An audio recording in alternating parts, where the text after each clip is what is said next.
शाम ढल रही थी, काले बादलों से आसमान ढंका था। राय स्टार और ज्ञान भाई अपनी बाइक से सुनसान जंगल के रास्ते से गुजर रहे थे। अचानक उन्हें सड़क किनारे एक टूटी फूटी जीप दिखी। दोनों रुके। ज्ञान भाई चौंक कर बोला, लगता है यहाँ कुछ बुरा हादसा हुआ है। राय स्टार की नजर जमीन पर पड़ी चिट्ठी पे गया।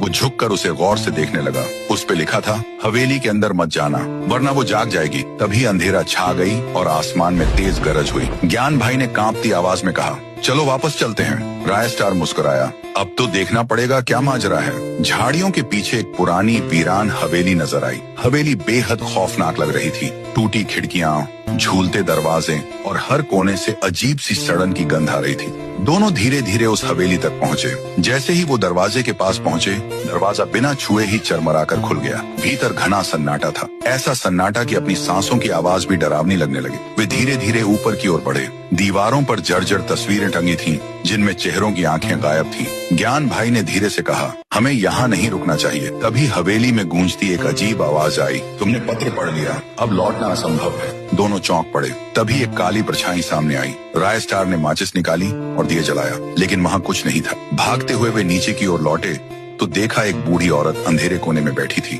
उसकी आंखों में डर गहराई तक भरा था। दीवार पर लिखा था, जिसने मुझे देखा वो कभी नहीं बचा। और अगली ही पल वो औरत गायब हो गई। राय स्टार और ज्ञान भाई की आंखों में डर जम चुका था। उस रात के बाद न राय स्टार लौटे न ज्ञान भाई। सिर्फ वो जीप आज भी उसी जगह खड़ी है।